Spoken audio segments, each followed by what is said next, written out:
Hey everybody, welcome back to Joyful Homestead. We're so excited that spring gardening's about to start. I actually went out to the barn and got into my garden tools to see what I had available and get it all ready, and I realized that there is some rust on my shovels and my rakes and my hose, and I thought, I really need to clean that up, and you might go to your shed or your garage or your barn and find the same thing. We're hard on our tools. We leave them out in the rain, they're against the fence post, we forget to pick them up after our job site, all of that stuff, and then we realize at the end of the season, oh, I need to fix that up, I need to clean them up, I need to rescue them. These things can really, after time, deteriorate. I keep this shovel around to remind myself how important it is to clean the rust off of my tools, because if I don't, these types of things will happen. Of course, then they'll be useless. So do you have to replace your shovels, your rakes, your hose? No, you don't. You can rescue them. I'd like to show you how. All right, our first job is to clean our tools. Mine has a little dirt on it from last fall. You want to make sure there's no mud or debris on it. You can use a garden hose and clean off your tools that way. I'm just using a bucket of water. Make sure that it's dry. The next application, the next part of the process that we do definitely needs to have a dry surface to work with. The next thing to do is find yourself some steel wool and visually inspect your tools. If you have rust on the tool, a lot of times it's just surface rust and it can be knocked off pretty quickly. If it's more a below surface rust, you'll be able to tell pretty quickly if that is the issue. So basically just take your steel wool, use some elbow grease in order to get all of that off of there. You're not obviously going to lose the rust color. What you want specifically is to not have any raised areas. If you have any pitted areas, those are the areas where the rust has become more internal to the tool, and you want to make sure in that case to use a different application.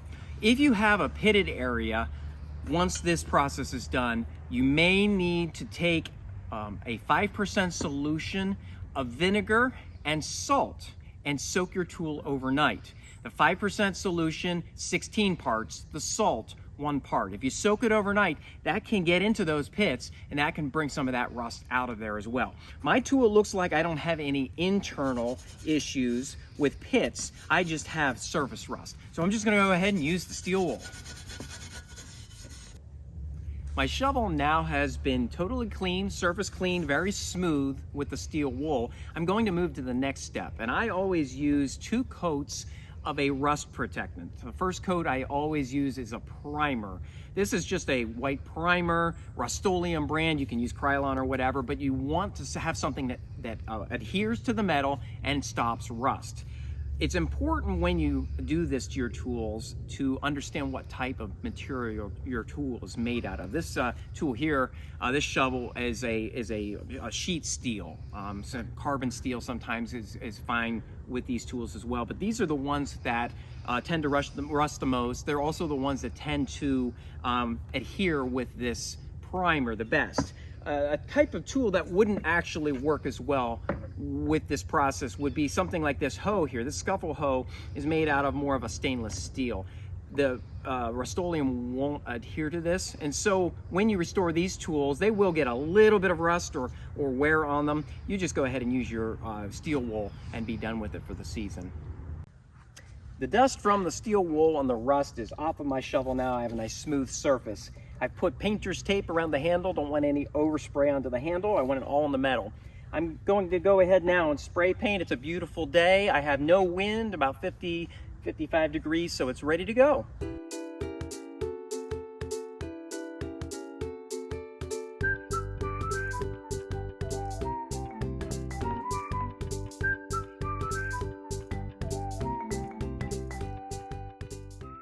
Once the primer coat is on, you're going to have to wait about 24 hours for it not to be tacky anymore. You'll want to make sure it's totally dry before doing your next step. Now I have this garden rake that I have sprayed before, so it's been more than 24 hours, and I want to use the next step on that. Now, if you want to just stop at this point, that primer coat will protect against rust. You can put a second primer coat on if you like that color of the white or the gray. That's fine as well.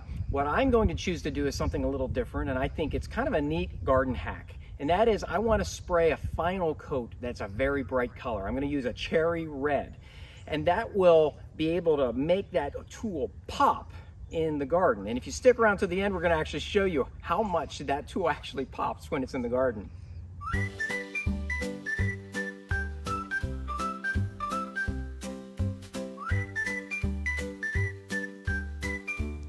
The second coat is now done. You'll want to wait about 24 hours for it to dry as well before using it in the garden.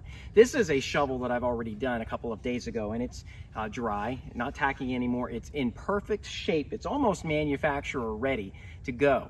Now, some people have probably asked during this, well, why are you painting it? Because this paint is going to get into my soil. When I use that shovel in my garden, all of that paint's going to come off it. Isn't that bad for everything? Doesn't that cause problems?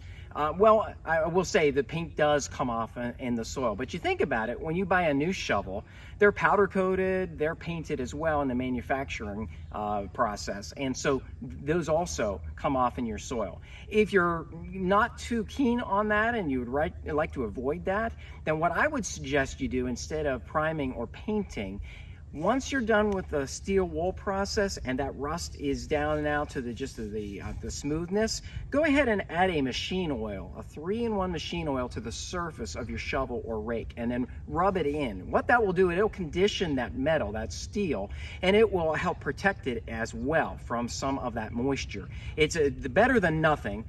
This probably is a better sealer and a better rust preventer, but if you're concerned about the paint getting in your garden, this would be a nice alternative. Okay, let's see how well the bright color of my shovel pops when it's hidden somewhere in the garden.